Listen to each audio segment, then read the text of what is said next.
Alors, je passe immédiatement à l'exposé de la loi. Donc, je vous ai dit que c'était l'aboutissement de tout ça. Qu'est-ce qu'il y a exactement dans cette loi-là? Bien, dans une loi, généralement, c'est à peu près toujours le même pattern, le même schéma. Il y a les grands principes qui dictent, qui expliquent l'orientation.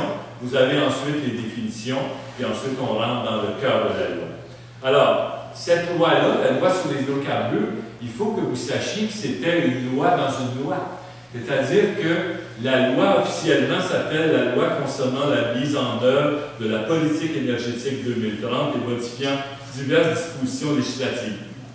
Ça, c'est une loi qui comprend que 80 pages, qui a donc 24 articles, mais l'article 23, qui édicte la loi sur les hydrocarbures, elle comprend 289 articles. Alors, c'est une loi qui est très importante. Donc, beaucoup de gens ont dit, vous savez, sous le gouvernement de M. Harper, on parlait de loi mammouth, dans le sens qu'on mettait dans une même loi toutes sortes de choses qui n'allaient pas ensemble. C'est un peu ce qu'on a fait dans cette loi-là, puisque quand vous regardiez le titre de la loi, on s'en va vers la transition énergétique formidable. Et là, on a la loi sur les hydrocarbures à l'intérieur de ça. Alors, c'est quoi les principes qu'on retrouve dans cette loi-là? Il y en a essentiellement 4 principes. Le premier principe, c'est qu'on va régir le développement en fonction des cibles de réduction des gaz à effet de serre. Mais là, c'est pas mal contradictoire, parce que si on fait tous ces puits-là dont Marc vous a parlé, qu'on développe ça partout, ben ça va créer des gaz à effet de serre, ça va être responsable des changements climatiques. Et on s'est donné au Québec des objectifs ambitieux. On veut réduire notre empreinte écologique de 37,5% d'ici 2030. Mais comment à la fois réduire de 37,5% puis s'engager dans des activités qui vont augmenter d'à peu près de 15 à 20% minimum notre empreinte carbone. Alors ça, au départ, moi je trouve que là, il y a une contradiction dans les termes mêmes de prétendre qu'on va faire ça en respectant nos cibles de gaz à effet de serre. Deuxième principe, on dit les hydrocarbures font partie du domaine de l'État. Ben oui, en 1982, on a nationalisé le sous-sol au Québec et donc c'est devenu collectif. Les ressources naturelles enfouies dans notre sous-sol appartiennent collectivement à toute la société québécoise, en principe. Parce que dans la réalité, qu'est-ce que le gouvernement a fait? Bien, il a concédé, pour ne pas dire bradé, notre sous-sol à raison de 17 hectares. Ça a été ça. Puis ça s'est fait comment? Puis à qui?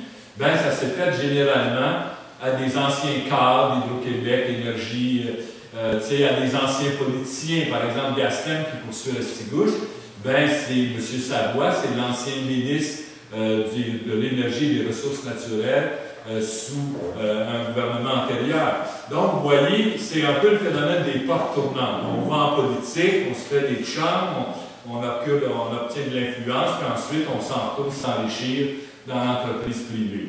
Alors, donc, oui, ça nous appartient, mais malheureusement, ça a été concédé à vil prix. Pour avoir une idée de ce que ça veut, quand je vous dis que c'est à vil prix, bien, comparons avec ce qu'on a obtenu en Colombie-Britannique, par exemple, pour un territoire qui est 5 fois plus petit que ce qui a été concédé ici au Québec, avec tous les permis là, que Marc vous a montré. Mais là, là-bas, ça va rapporter plusieurs milliards de dollars. Puis ici, techniquement, ça nous aurait rapporté 300 millions.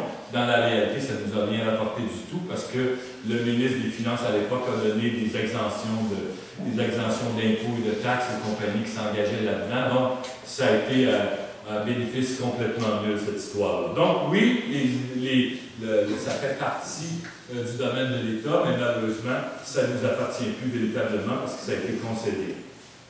Troisième principe, on nous dit tous les travaux qui vont être effectués dans la recherche d'hydrocarbures, dans la production d'hydrocarbures, doivent se faire selon les meilleures pratiques généralement reconnues. Mais généralement reconnues par qui? Bien, essentiellement par l'industrie, parce que c'est des formes d'autorégulation. On laisse la bride sur le cou aux compagnies, puis on leur dit faites ça le mieux possible, prenez les meilleures pratiques qui existent dans l'industrie. Mais vous savez, ces meilleures pratiques-là ne remettront jamais en cause la rentabilité des entreprises. c'est les meilleures pratiques dans la mesure où on continue de faire des sous.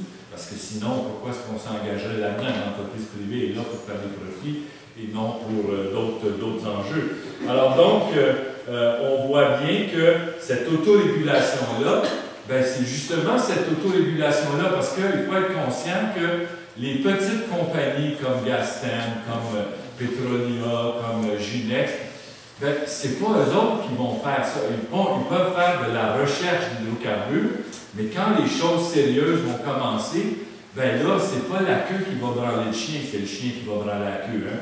Ça va être les grandes compagnies albertaines et du Texas qui vont arriver ici, fly in, fly out, là, parce que des main-d'œuvre très spécialisées. On n'aura pas beaucoup de création d'emplois avec ça, et qui vont faire la job. Mais la job, on connaît les conséquences, parce que quand je vous disais précédemment qu'avec le collectif scientifique, on a établi tous les centaines de cas de contamination, ben c'est ces compagnies-là qui ont fait ça. Donc, les meilleures pratiques, à mon avis, c'est pas une garantie réelle qu'on va véritablement contrôler comment les choses vont se faire.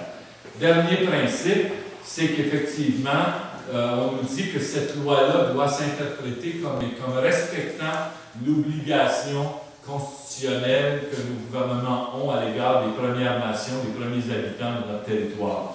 Alors, c'est beau de l'affirmer, de dire que ça doit être considéré comme, mais est-ce qu'on a des dispositions dans la loi qui permettent de reconnaître et de respecter les obligations constitutionnelles qu'on a? Moi, je vous dirais que clairement non.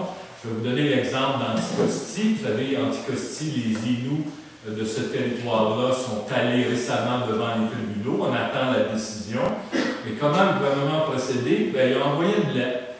Puis, il a dit aux Inuits, on a l'intention d'émettre des permis de fracturation sur votre territoire. Si vous avez des commentaires, envoyez-nous une lettre. Et on vous donne 30 jours pour répondre. Et avant que le 30 jours soit terminé, ils ont émis les permis. Alors, si c'est ça, respecter les obligations constitutionnelles, là, je pense qu'il y a un problème très sérieux là-dessus.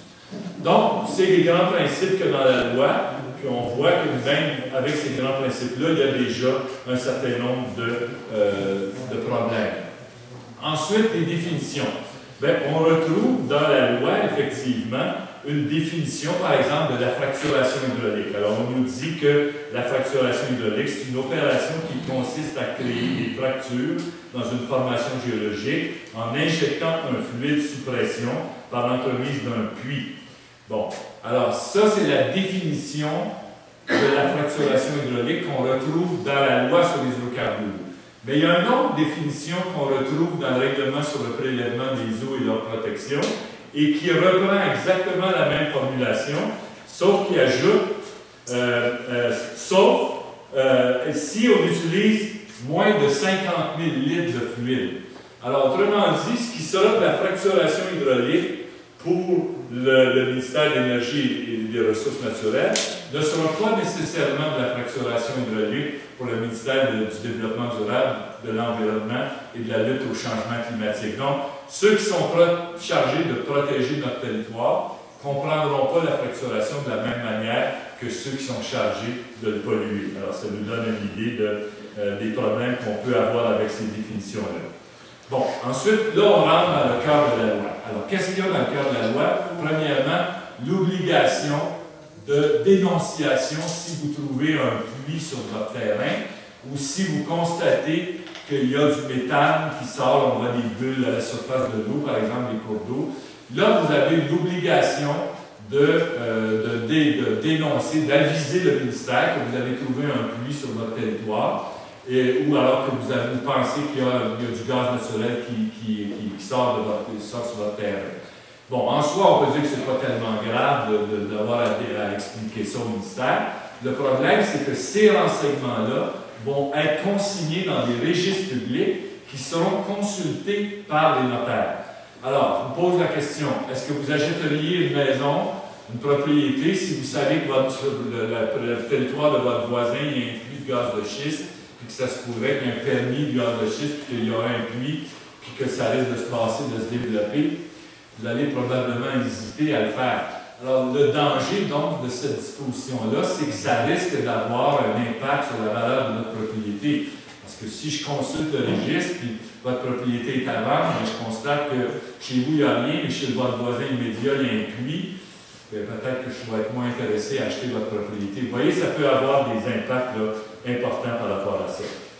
Ensuite, on a divisé dans la loi la recherche ou l'exploration, la production ou l'exploitation et le stockage des hydrocarbures. Donc, à chacune des étapes de la production globale des hydrocarbures, il va y avoir des obligations, des droits qui vont être concédés à chacun des titulaires de licence.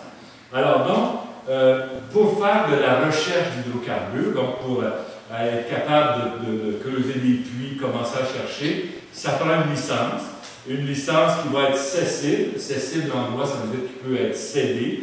Donc, ça veut dire que, et vous l'avez vu là, Rapsol charge à une autre compagnie de faire certaines exploitations. Bon, vous voyez, on a cédé un peu les permis ou alors on a sous-contracté, mais les deux sont effectivement possibles.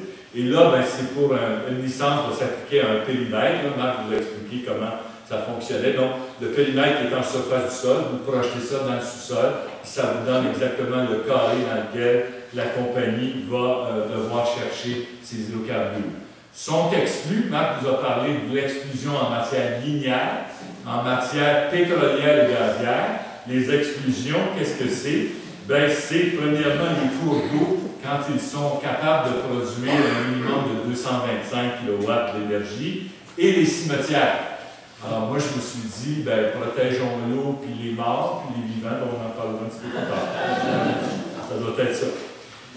Bon, alors, donc, il y a ça. Donc, la licence, la fameuse licence, là, qu'est-ce que le gouvernement a fait avec ça? Il a transformé une simple licence en droit réel immobilier. Bon, je ne vous ferai pas un cours de droit sur les biens aujourd'hui, mais sachez que le titulaire de la licence de recherche d'hydrocarbures peut faire avec sa licence tout ce que vous pouvez faire avec votre propriété. Vous pouvez la vendre, l'hypothéquer, la donner en garantie, la donner en héritage. Eux autres, ils peuvent faire tout ça avec un simple permis. Imaginez-vous, là, pourquoi vous pensez qu'ils ont fait ça? Bien, si vous allez voir votre banquier et vous lui dites, écoute, moi j'ai un permis de conduire, passe-moi donc 20 millions. On va vous regarder assez bizarrement. Mais si vous allez voir votre banquier et vous lui dites, moi j'ai un permis de recherche d'hydrocarbures, c'est bon pour 5 ans, je peux te le céder, je peux te le donner en garantie, est-ce que tu me prêterais 20 millions? Il y a plus de chances qu'effectivement on consente le prêt. Donc, la transformation d'un simple permis en droit réel immobilier, ça vise essentiellement à favoriser le développement de l'industrie en lui permettant d'accéder aisément à du financement pour se développer. Et ça a marché, parce que, regardez, là, depuis l'adoption de la loi, d'ailleurs, je vais vous dire que cette loi-là, elle n'est pas en vigueur. Le gouvernement l'a adoptée sur le bâillon en décembre en disant que c'est urgent, on doit mettre de côté les règles de débat démocratique des députés à l'Assemblée nationale, il y a urgence, il faut adopter cette loi-là maintenant. Oui, bon, d'accord, mais où est-ce qu'elle est l'urgence? On est quasiment 6 mois plus tard, puis la loi n'a pas été mise en vigueur encore. Alors, c'est assez particulier comme urgence. Alors, et dans la licence, donc, qui est transformée en droit réel immobilier pour permettre d'obtenir plus de financement, c'est un exemple parmi d'autres qui montre bien la volonté du gouvernement de développer cette industrie-là sur notre territoire, puisqu'on met en place les conditions pour l'obtention du financement nécessaire au développement de l'industrie. Il y a une autre disposition applicable à ce niveau-là qui dit ceci. Aucune utilisation du sol par un tiers, antérieur ou postérieur à l'attribution d'un tel droit, ne peut conférer un droit à une indemnité à son titulaire. Je vais vous traduire ça en langage ordinaire. Ça veut dire, vous ne pouvez pas poursuivre le gouvernement parce qu'il a accordé ces permis-là si vous vous retrouvez avec un sol contaminé, avec un eau potable plus buvable, avec des problèmes de santé. Vous ne pouvez pas intenter une poursuite contre le gouvernement pour avoir octroyé ce permis-là. En fait, c'est un vieux brocard en droit qui disait « The king can do no wrong », la reine ne peut mal faire. Ben, c'est un peu ça. Le gouvernement s'est protégé de toute poursuite qu'il pourrait y avoir contre lui. Alors moi, quand j'ai rencontré les autorités du ministère des Ressources naturelles, je les ai rencontrées à 2 reprises avant l'adoption de la loi, une fois avec les organisations écologistes qui voulaient avoir un juriste au cas que les débats portent sur des questions très techniques, puis l'autre fois avec la Fédération québécoise des municipalités et le comité de pilotage des municipalités, on a rencontré les autorités du ministère. Alors donc, moi je lui ai dit, écoutez, c'est bizarre, Madame Asselin, le sous-ministre, Madame Asselin, c'est bizarre, vous nous dites que la fracturation hydraulique, il n'y a aucun danger avec ça, ça peut se faire normalement, sans problème, et tout ça. Puis, en même temps, de l'autre côté, vous dites, mais là, je ne suis pas responsable s'il arrive quoi que ce soit. Mais si vous êtes si sûr que ça, qu'il n'y a pas de problème avec la fracturation hydraulique, pourquoi vous avez mis cette disposition-là dans la loi? Malheureusement, je n'ai pas eu de réponse. Alors, donc, la licence d'exploration. Et là, le gouvernement nous dit, voilà, écoutez, là, ce qu'on a fait dans le passé, un chum c'est un chum, 17 hectares, tout ça, on fait tout ça. On a compris là, que vous n'êtes pas content pour ça. Maintenant, les permis, on va effectivement les donner par adjudication, par enchère, une vente aux enchères. Bien, c'est bien beau en théorie, mais vous avez vu la carte, là? Vous avez vu que tout le territoire est déjà claimé, il y a déjà des licences de recherche d'hydrocarbures. Alors, à moins que la compagnie remette son permis, ça n'a aucun impact, aucune conséquence concrète, puisque ce ne serait que dans l'avenir, advenant qu'une compagnie remette son permis, que là, effectivement, on procéderait par enchère. Bon, la licence d'exploration, elle est valide pour 5 ans, c'est renouvelable, et le gouvernement a modifié le règlement antérieur sur le pétrole et le gaz pour permettre une période d'essai. Parce que quand vous êtes en phase de recherche ou d'exploration, vous avez le droit de produire pendant une période d'essai, vous avez le droit de ramasser des hydrocarbures. Alors là, la période d'essai, elle va être fixée par règlement. On se dit, bon, comment on a procédé dans le passé? Mais parce que juste un peu avant, vous savez, jusqu'à l'adoption de la loi sur les hydrocarbures étaient considérés comme un minerai, donc étaient régis par la loi sur les mines. Et effectivement, il y avait un règlement sur le gaz, le pétrole et les réservoirs souterrains qui prévoyait des périodes d'essai. Les périodes d'essai étaient généralement de 60 jours. Parce que quand vous mettez une pompe sur un puits, là, pendant 60 jours, vous avez une bonne chance de savoir si votre puits est bon, ou s'il sort de là, ou s'il sortira rien. Mais le gouvernement a modifié le règlement pour permettre que la période d'essai s'étende sur 9 mois. Alors, à toutes les semaines, quand Petrolia va chercher là, ses 2 camions de pétrole au forage Aldemar en plein quartier résidentiel à Gaspé, là, Petrolia, il donne 0 à la communauté québécoise. On a 0 redevance là-dessus parce qu'on est en période d'essai. Alors, vous voyez, c'est un autre exemple qui montre bien que c'est des conditions qui sont favorables au développement des hydrocarbures parce que pendant toute cette période-là, on ne paye pas de redevance. Bon, il y a aussi l'obligation dans la loi de mettre sur pied un comité de suivi, justement pour favoriser l'acceptabilité sociale et l'acceptation de la communauté d'un projet. Le problème, c'est que dans la loi, c'est le titulaire du permis qui gère ça. C'est lui qui décide qui va être membre du comité, comment ça va fonctionner, quelle information il va donner, sous réserve qu'il faut qu'il y ait au moins 5 personnes, un qui représente la communauté d'affaires, un qui représente le monde municipal, un qui représente les agriculteurs, l'UPA a obtenu ça dans les amendements de la loi, un qui représente les citoyens, au moins qui vont le choisir celui-là, puis un qui va représenter les communautés autochtones si on est en territoire autochtone. Le reste, c'est effectivement le titulaire du permis qui va gérer ça. Alors, il y a un maire qui me disait récemment, moi je pense que c'est plus un comité de suiveux qu'un comité de suivi. C'est ce genre de comité-là. Bon. Alors, c'est sa vision des choses. Bon, là, dans le projet de loi initial, écoutez bien ça, on avait consacré le principe que le titulaire du permis pouvait rentrer sur votre terrain, que vous soyez d'accord ou pas. Vous pouviez simplement négocier les conditions, l'heure d'arrivée. Si vous étiez un agriculteur qui maganait votre maïs, bien là, vous avez le droit de compensation. Tu sais, il y avait des choses que vous pouviez négocier, mais si vous aviez posé des conditions qui auraient équivalu dans les faits à un refus, bien là, le titulaire de la licence, la compagnie gazière, sera simplement adressé au tribunal pour obtenir une injonction pour vous forcer à le laisser rentrer chez vous, même si vous ne voulez pas. Alors évidemment, ça a soulevé l'inquiétude dans l'ensemble de la population. Nous, les juristes, on est intervenus, la Chambre des notaires a écrit au gouvernement en disant « ça n'a aucun sens, vous privilégiez le droit du sous-sol par rapport au droit du sol, c'est quoi que vous voulez, là? Vous menacez la sécurité juridique de tous les Québécois, qu'est-ce que c'est que cette histoire-là? » Alors le gouvernement, puis nous, on est les scientifiques, on est allés rencontrer les députés. Moi, j'ai rencontré les députés du Parti québécois, de la CAQ, on a essayé de rencontrer le plus de monde possible pour nous expliquer que ça n'avait aucun sens. Alors le gouvernement a compris le message et là, il a reculé. Donc, la formule « vous n'entrerez pas chez nous » est toujours valide, c'est-à-dire qu'il y a une disposition qui a été ajoutée qui prévoit que sans votre accord écrit, le titulaire de la licence ne peut pas rentrer sur votre terrain. Au moins, on a gagné ça. Bon, alors c'est donc un peu ce qui se passe avec ça.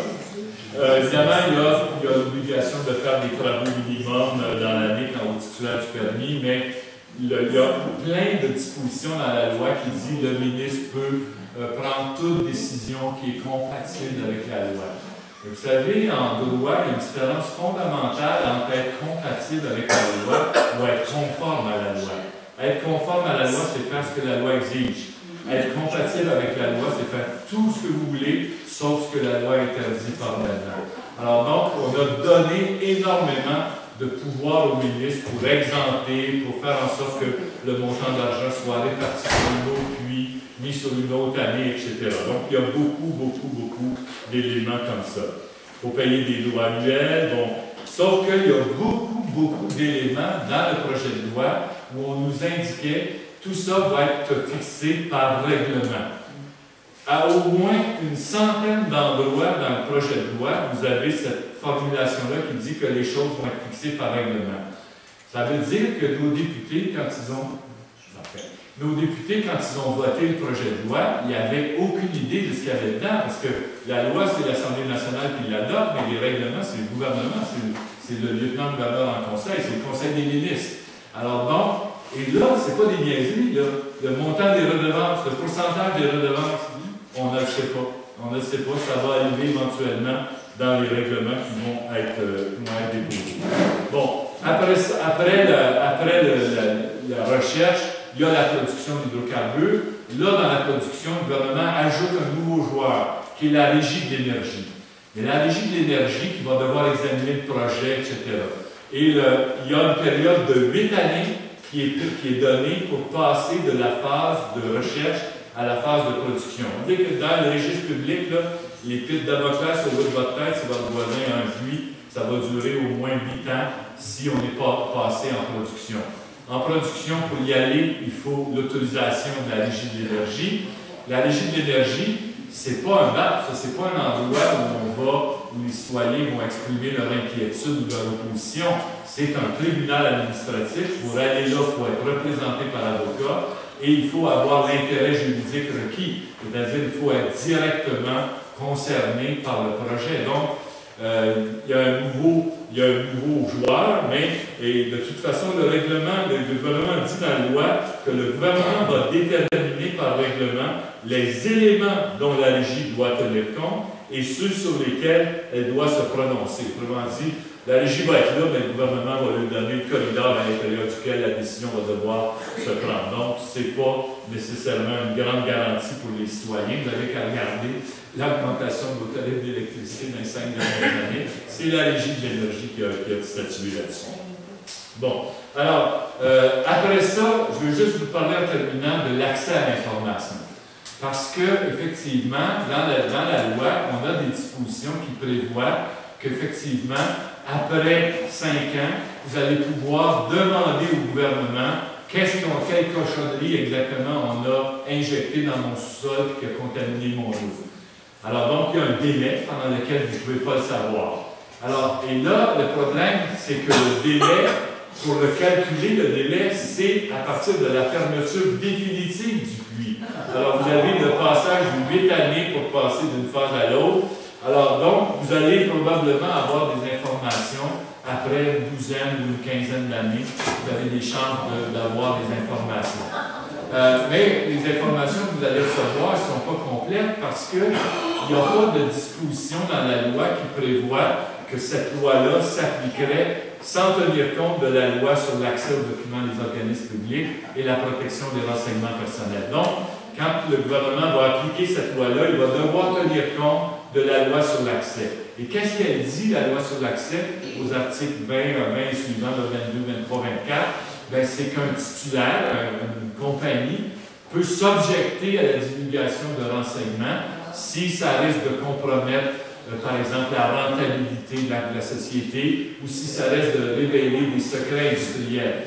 Puis la facturation, là, c'est pire que les 7 épées du colonel Sanders, que vous avez vu qu'on n'est jamais capable de savoir exactement ce qu'il y a là-dedans.